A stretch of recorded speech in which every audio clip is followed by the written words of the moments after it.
Olá, tudo bem? É um prazer estar junto a você para mais uma vez estudarmos a Palavra de Deus. O tema de hoje é a Bíblia Sagrada e o Grande Conflito. Aqui em João 17, versículo 17, está escrito assim, santifica-os na verdade, a tua palavra é a verdade. Lá em Salmo 119, versículo 105, está escrito, lâmpada para os meus pés é a tua palavra e luz para os meus caminhos. Portanto, quem estuda a Bíblia é iluminado. Tem uma luz especial, a luz da verdade. Acontece o seguinte, a Bíblia Sagrada é um livro que tem 66 livros, 66 pequenos livros, sendo 39 no Velho Testamento, 27 no Novo. A Bíblia tem 1.189 capítulos e 31.102 versículos. Ela foi escrita por aproximadamente 40 pessoas em um período de 1.600 anos aproximadamente. Foi escrita em hebraico, aramaico e grego e já foi traduzida em mais de 1.500 línguas e dialetos. O autor da Bíblia é Deus e o personagem central da Bíblia é Jesus Cristo. Assim, você tem alguma informação a mais a respeito da Bíblia Sagrada. Acontece que a Bíblia Sagrada é a palavra de Deus e Satanás não gosta da palavra de Deus. Esse problema podemos detectar logo no começo, lá no livro de Gênesis. Em Gênesis capítulo 2, versos de 15 a 17, Deus disse a Adão e Eva, no dia em que comeres desse fruto, certamente morrerás. E lá em Gênesis 3, verso 4, Satanás usando a serpente disse, pode comer, que certamente não morrerás. Você percebeu que a palavra de Deus era, certamente morrerás. E a palavra torcida de Satanás foi, certamente não morrerás. Ou seja, Satanás acrescentou um não à palavra de Deus. E sabe o que diz Apocalipse capítulo 22, versículos 18 e 19? Eu vou abrir aqui a Bíblia e vou ler para você. Apocalipse 22, 18 e 19. Eu, a todo aquele que ouve as palavras da profecia desse livro, testifico. Se alguém lhes fizer qualquer acréscimo, Deus lhe acrescentará os flagelos escritos nesse livro. E se alguém tirar qualquer coisa das palavras da profecia desse livro, Deus tirará a sua parte da árvore da vida e da cidade santa que se acham escritas nesse livro. Percebeu? Não se pode acrescentar e não se pode tirar nada. E lá em Gênesis, percebemos Satanás acrescentando uma palavra à palavra de Deus. E aquele acréscimo trouxe algum problema? Claro que trouxe. Ali, baseado naquele acréscimo de Satanás, surgiu a doutrina do espiritismo, de que a pessoa não morre. E isto tem trazido dificuldades hoje para muita gente, e hoje um dos temas mais debatidos é o tema da morte. Para onde a pessoa vai depois que ela morre? Vai para o céu? Vai para o inferno? Vai para o purgatório? Vai para o mundo dos espíritos? Vai para o seio de Abraão? Vai para o cemitério? Para onde vai? Fica flutuando? Reencarna? Não reencarna? E aí? Veja, toda essa questão que eu acabei de colocar foi despertada e foi colocada aí a partir daquele momento em que Satanás, usando uma cobra, disse a Adão e Eva, certamente não morrerás. Quando as pessoas acrescentam alguma coisa ou tiram alguma coisa da palavra de Deus, consequentemente, teremos problemas. Durante toda a história, Satanás sempre tentou mexer, mudar, atrapalhar a palavra de Deus. Nos nossos dias, podemos perceber a sutileza de Satanás ao tentar mexer na palavra de Deus. Vamos analisar isto com bastante carinho, com bastante atenção. Me acompanhe aqui no raciocínio desse ponto do tema. Hoje existem muitas versões da Bíblia, muitas traduções da Bíblia, não é verdade? Existem tantas versões que você pega um versículo e analisa em várias versões e, se não tomar cuidado, uma ou outra parece não traduzir corretamente aquele texto. Aquele texto do hebraico, ou do aramaico, ou da língua grega. E parece que alguns versículos ficam assim meio que no ar. Algumas pessoas tentam interpretar o versículo e aí complica mais ainda. Por exemplo, há algumas Bíblias aí que quando você pega Apocalipse 1, versículo 10, ali diz, fui arrebatado em espírito no dia do Senhor. Só fala isso, não diz mais nada. Aí algumas pessoas colocam no rodapé lá embaixo da Bíblia, dizendo: o dia do Senhor é o domingo. E já colocam ali o seu ponto de vista. Dessa forma, as pessoas começam a tentar mexer no texto sagrado. Isto não pode.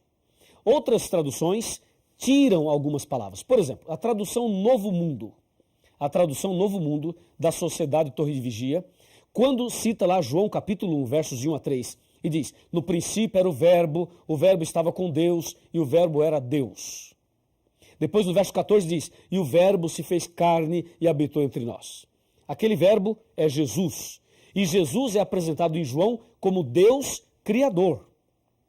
Mas na Bíblia, a tradução Novo Mundo, está escrito assim, ó: no princípio era a palavra estava com Deus e a palavra era um Deus. Esse um entre colchetes e esse Deus com D minúsculo. Colocando Jesus como uma criatura e não como criador. Além de ser pecado isto, é uma blasfêmia e com isto há também o problema de mexer na palavra de Deus. E assim, existem outros casos que não temos agora condições e tempo para abordar todos eles. Você já pode perceber que Satanás está também lutando nesse grande conflito contra a palavra de Deus. E uma das coisas que o inimigo é especialista é tentar levar as pessoas a criarem uma falsa interpretação. Hoje, em nossos dias, existem cerca de 36 mil religiões do ramo cristão. E cada religião fala uma coisa. Cada religião tem uma doutrina, tem um pensamento. E por que existem tantas religiões e a cada dia surgem novas? Justamente porque as pessoas leem uma coisa e entendem outra. Ou porque o inimigo muitas vezes atrapalha a compreensão da pessoa da palavra de Deus. E por isso nós temos que tomar bastante cuidado e prestar muita atenção e ler a palavra de Deus sempre com muita oração. Se você pegar a Bíblia romana e a Bíblia João Ferreira de Almeida e fizer uma comparação, você irá perceber algumas coisas graves. Eu vou lhe mostrar algumas delas. Me acompanhe. Agora eu vou fazer uma análise rápida da Bíblia romana e também fazer uma comparação com a Bíblia João Ferreira de Almeida, atualizada ou corrigida, tanto faz. Me acompanhe aqui. Ó, na palavra de Deus, já disse, ela tem 66 livros, certo? Disse também que ela tem 1.189 capítulos, 31.102 versículos, 773.693 palavras e 3.566.480 letras. E vimos que a Bíblia está subdividida em 5 partes, foi o nosso primeiro estudo. Agora veja, a ira de Satanás contra a palavra de Deus levou ao seguinte problema, comparando a Bíblia romana com a Bíblia original. Na Bíblia original, nós sabemos, como eu já disse, existem 66 livros, mas a Bíblia romana tem 73 livros. Assim, podemos perceber a ira de Satanás mexendo na palavra de Deus. Como já vimos também, ele é especialista em mudar e torcer a palavra de Deus. Por exemplo, na Bíblia romana, existem 7 livros a mais. O primeiro livro é 1 Macabeus, depois 2 Macabeus, depois Tobias, em seguida Judite, depois Sabedoria, Eclesiástico e Baruque. Esses 7 livros são conhecidos como livros apócrifos, ou seja, livros ocultos. A palavra apócrifo aí vem do grego, que quer dizer oculto, alguma coisa que não foi revelada por Deus. Então esses 7 livros aí aparecem a mais na Bíblia romana. E mais, no livro de Esther existe um acréscimo, e no livro de Daniel também existe um acréscimo. Assim, a Bíblia romana vai contra um princípio da própria Bíblia, que diz: nada deve ser acrescentado e nada deve ser tirado. Como você pode perceber, eles acrescentaram, enquanto em outras versões eles tiraram. Mas nós devemos manter fidelidade à palavra de Deus. E hoje, em nossos dias, muitas pessoas não aceitam certos pontos bíblicos porque dizem: isso está no Velho Testamento. Veja, as pessoas às vezes acham que pelo fato de estar no Velho Testamento não devem aceitar. Quantas e quantas pessoas dizem: eu não aceito isso nem aquilo porque está no Velho Testamento. Uma vez eu conversei com um pastor evangélico. E esse pastor me disse: olha, eu não aceito os 10 mandamentos porque isso se encontra no Velho Testamento. Eu perguntei, pastor, só porque está no Velho Testamento o senhor não aceita? Ele disse, sim. Se você me mostrar no Novo, eu aceito. Eu disse, eu vou lhe mostrar no Novo, mas antes quero lhe fazer uma pergunta. Na sua igreja, o senhor pede dízimo? Ele falou, claro, o dízimo é sagrado. Perguntei a ele, então, onde o senhor encontra a orientação do dízimo na Bíblia? No Novo ou no Velho? E ele disse, no Velho. Então, pastor, por que o senhor aceita o dízimo que está no Velho e não aceita os 10 mandamentos que se encontram no Velho Testamento também? E ele não soube me explicar. Percebe? A Bíblia Sagrada é uma só. Ela deve ser aceita integralmente. E não se pode acrescentar e também não se pode tirar. E espero que isso esteja claro para você. O problema é que esses 7 livros a mais que eu acabei de mencionar, eles trazem mensagens estranhas, erros doutrinários, como orações pelos mortos, falsas curas, feitiçarias, salvação por esmolas e obras, alteração do destino das almas após a morte e também a falsa doutrina do purgatório. E mais, tem histórias fictícias, histórias lendárias, histórias absurdas, ensina artes mágicas e ensina feitiçaria, como é o caso de Tobias, capítulo 6, de 1 a 9. Deu para perceber? Não se pode acrescentar e não se pode tirar. E agora veja o outro ponto tão grave quanto esse. Me acompanhe nesse raciocínio, nesse pensamento. Um outro ponto tão grave quanto esse. A palavra de Deus diz aqui em Mateus capítulo 4, que quando Jesus estava sendo tentado, Satanás disse a Jesus, se tu és filho de Deus, transforma as pedras em pães. Jesus respondeu da seguinte maneira, está escrito, Mateus 4, está escrito. Quando Jesus diz está escrito, Jesus está citando a Bíblia, a palavra. Aí Jesus disse, está escrito, nem só de pão viverá o homem, mas de toda a palavra que sai da boca de Deus. Ok? Muito bem. Aí na segunda tentação, Satanás percebeu que Jesus disse, está escrito. Então na segunda tentação, no versículo 5, diz assim, ó, então o diabo levou a cidade santa e colocou-o sobre o pináculo do templo e lhe disse, se és filho de Deus, atira-te abaixo, porque está escrito, aos seus anjos ordenará a teu respeito que te guardem, e eles se sustentarão nas suas mãos para que não tropeces em alguma pedra. Você notou que na segunda tentação o diabo disse, está escrito? E aí Jesus rebate essa tentação no versículo 7 dizendo, respondeu-lhe Jesus, também está escrito, não tentarás o Senhor teu Deus. Você notou que em um texto o diabo diz, pula Jesus, porque está escrito que Deus vai te proteger. E Jesus rebate dizendo, mas também está escrito. Eu pergunto, quem estava certo, Jesus ou Satanás? Satanás ou Jesus? Quem estava com a razão? Claro que você vai dizer, Jesus está com a razão, e eu também digo isso. Mas você diz que Jesus estava com a razão só porque o outro é Satanás? Ora, Satanás usou a Bíblia, não usou? Jesus usou a Bíblia também, não usou? Claro, os dois usaram a Bíblia. E como você sabe que Jesus está certo e o diabo não, se os dois usaram a Bíblia? Quer ver? Para complicar um pouquinho mais. Imagina, tira Jesus, tira Satanás do contexto aqui, do cenário aqui, e coloque uma religião no lugar de Jesus e outra no lugar do diabo. Uma usa a Bíblia e diz, é assim. A outra usa a Bíblia e diz, não, não é assim, é assim. E aí eu pergunto, qual das duas está certa? Percebeu? Aí a coisa começa a se complicar. Então aqui, nesse caso da tentação de Cristo, nós percebemos de forma bem clara o que acontece no mundo religioso. Nem todo mundo que usa a Bíblia está falando a verdade. Nem todo mundo que está no púlpito pregando a Bíblia ou em algum outro lugar possui a verdade. Você vê, o diabo usou a Bíblia e eu pergunto, ele estava certo? Não, não estava. Jesus usou a Bíblia e Jesus estava certo. A pergunta é, por que Jesus estava certo e o diabo não, se os dois usaram a Bíblia? É simples, é que Jesus usou o texto dentro do contexto e o diabo usou o texto fora do contexto, totalmente fora. O diabo pegou um texto e forçou o texto a falar uma coisa que ele não estava falando.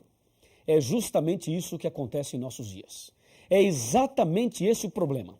As pessoas hoje, muitas delas, usam o texto fora do contexto. Só para você ter uma ideia, Uma vez eu estava ouvindo um programa de rádio e o pregador dizia assim, ó, o Salmo 23 fala, preparas uma mesa perante mim na presença dos meus inimigos. Sabe o que esse pregador fez? Mandou fabricar uma mesa e colocou uma toalha branca sobre a mesa e deu envelopes para as pessoas e disse para as pessoas, coloquem os seus pedidos sobre a mesa, porque Deus diz, preparas uma mesa na presença dos meus inimigos. E diz ele, sexta-feira tal, nós iremos aqui fazer oração forte na presença do inimigo e Deus nos dará a vitória, porque está na Bíblia. Você percebeu? Ele pegou um texto da Bíblia, torceu o texto e fez o texto falar uma coisa que não está falando para tentar convencer as pessoas a darem dinheiro e a fazer a campanha que ele queria fazer. Isto aí é usar o texto fora do contexto. Porque quando o salmista, no capítulo 23, fala, preparas uma mesa na presença dos meus adversários, ele não manda você fabricar uma mesa. Mas ele se refere ao que acontecerá no momento da perseguição. Esse Salmo 23 vai se cumprir na época da perseguição. E as pessoas torcem o texto, como esse exemplo que acabei de dar. Meu amigo, a palavra de Deus é uma lâmpada para os nossos pés, é uma luz para o nosso caminho. Quem estuda a Bíblia jamais será enganado, jamais será confundido. Agora, aproxime-se aqui de mim, chegue bem pertinho aqui de mim, que eu vou te dizer algumas palavras importantes dentro desse assunto, dentro desse contexto. Pode chegar um pouquinho mais perto. É o seguinte, se você examinar a Bíblia, se você se apegar cada vez mais à palavra de Deus, saiba de uma coisa, a luz da verdade brilhará no seu coração e as trevas serão banidas e vai se cumprir na tua vida o que está na palavra de Deus. Lembra? Conhecereis a verdade e a verdade vos libertará. Então, não deixe que o engano tome conta de você, mas permita que a verdade ilumine a sua vida. Se você assim deseja, então feche os seus olhos e vamos conversar com Deus. Querido Deus, nosso muito obrigado por esta mensagem da Tua Palavra. Ajuda-nos, ó Deus, a andar nos Teus caminhos e que a Tua Palavra seja estudada a cada dia e que a verdade que encontramos nela possa ser colocada em prática por cada um de nós. Abençoe esta pessoa que estuda a Bíblia conosco hoje. Nas Tuas mãos eu o entrego. Em nome de Jesus. Amém.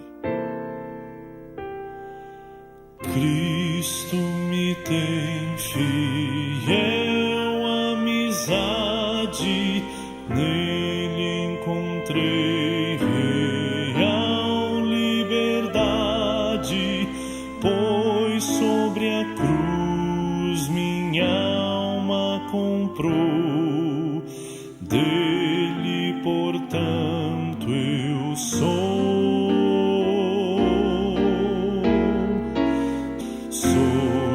Jesus agora, meu é Jesus também, meu Ele é agora, meu para sempre.